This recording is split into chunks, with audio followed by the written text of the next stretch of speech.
and greetings. I'm Pastor Terry Farmer of St. Paul's United Church of Christ in German Township here in southern Indiana.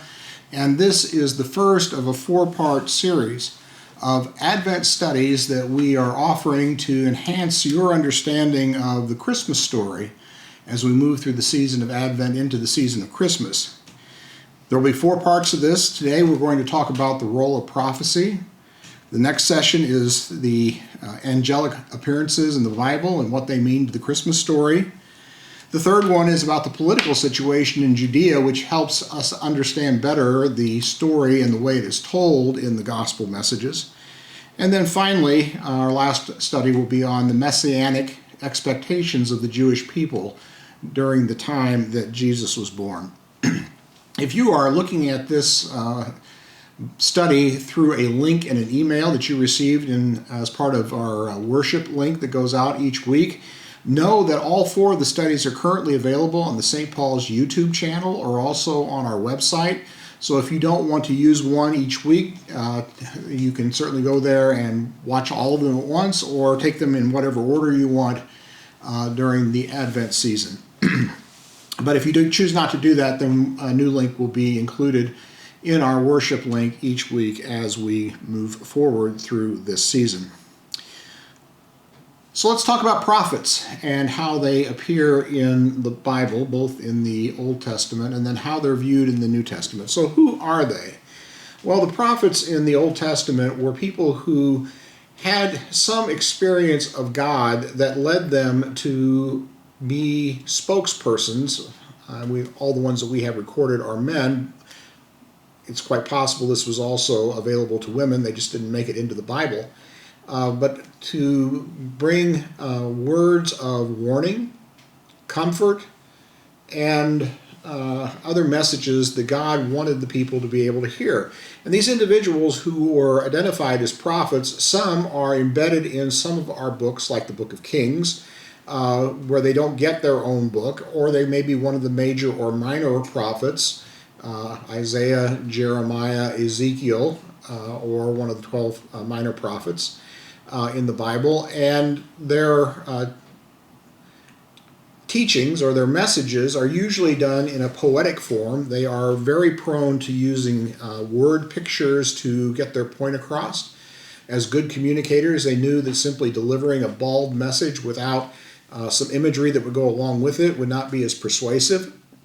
And so it sometimes is very difficult to read like a book like Isaiah and be able to follow all of it. There's a little bit of prose, but then we get into a lot of these images and have to understand how to tease out the message that's there. And some of the advantage, or one of the advantages that the original hearers of these messages would have had, is they would have been able to get better context, see body language and that sort of thing as these messages were being delivered. So they might have been able to understand it just a little bit better. But we can do it if we work hard at it. And one of the things about prophets is they usually were people that were outside the mainstream of society. These are not church people, as you will. Of course, it would have been part of the temple or synagogues. They weren't part of the religious mainstream.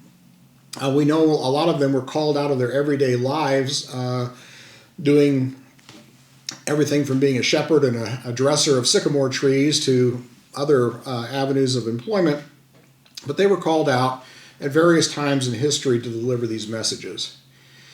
And I want to emphasize at various points in history, because there is really no prophet that is prophesying or giving a message that is outside of its then current context.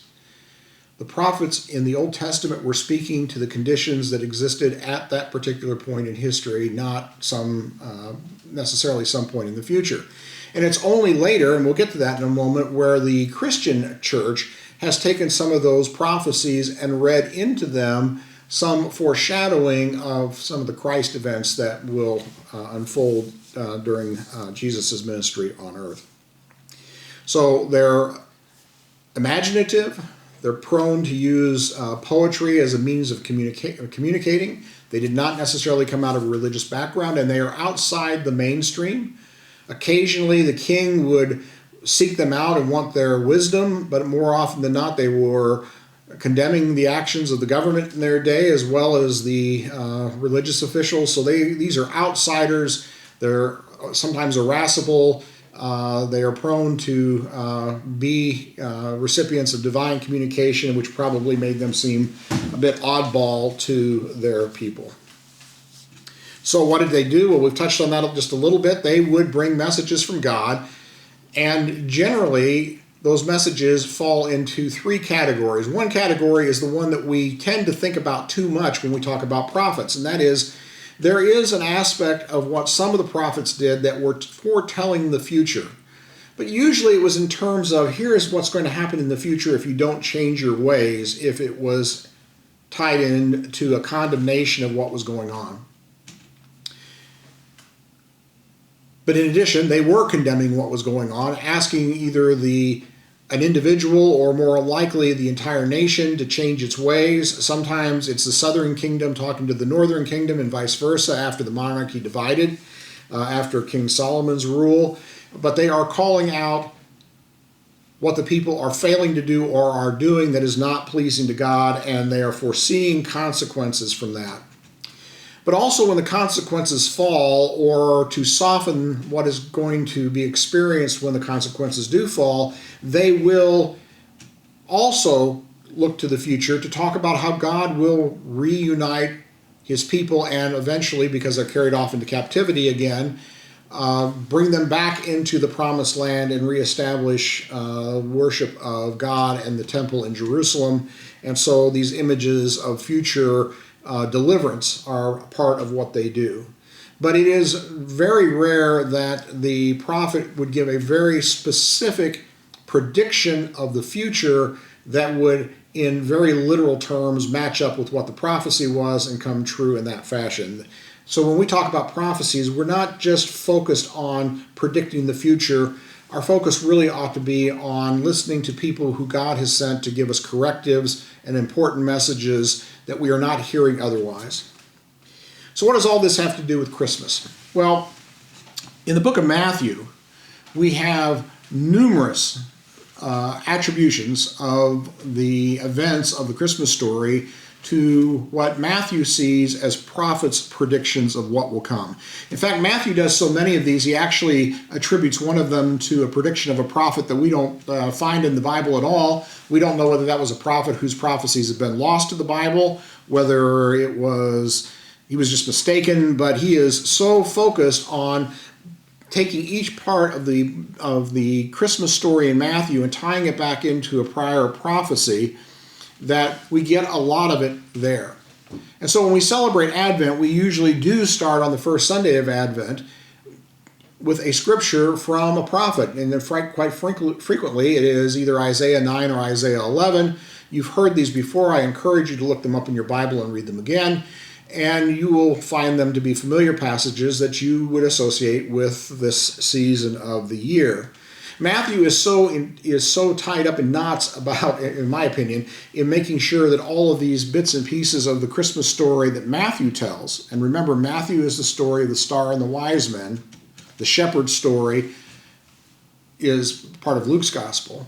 He's so tied up in tying all these things into the prophecies because Matthew is writing primarily to a Jewish audience, and he wants to convince them that this Jesus Christ who he is writing about is in fact the Messiah, is in fact one who has been predicted by all of the sweep of God's work with his people, and the prophets have predicted him, and look how neatly what happened in Jesus' life fits in with these prophecies, including the slaughter of the innocents, which is part of Matthew's Christmas story that we rarely look at during the Christmas season.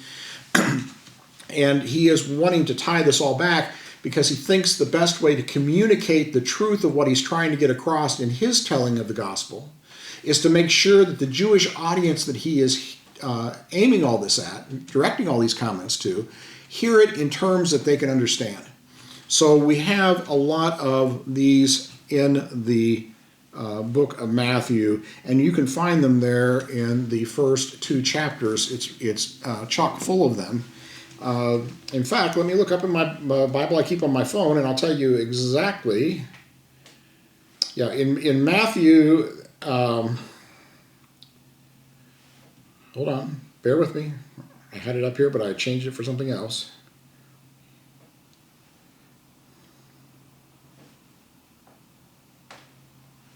In Matthew, we have, by my count, 18 references over to prophets. Some of these are in Jesus' own words, but more frequently these are places where Matthew says, hey, look, this is how the Christmas story fits back in with the prophecy.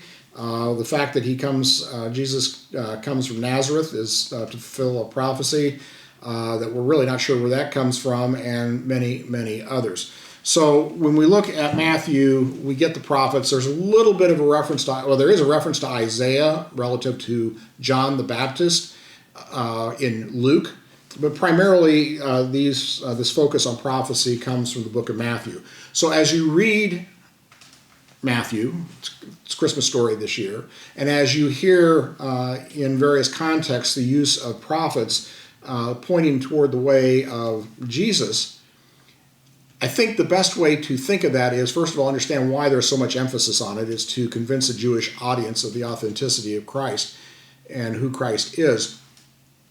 But it also, I think, in fairness, is a pointing to the work of God throughout history to redeem his people, whether it be from their own bad acts, whether it be from captivity when they're carried off into captivity, and so on. And so we can look at the prophets, I think, correctly in a variety of ways, but one of the correct ways I think we can look at it is the prophets have constantly talked about what God wanted us to do and wants to do to redeem his people. And through sending Jesus Christ, his son, into the world, it is his ultimate redeeming act, that all of Jesus' life through the crucifixion and resurrection.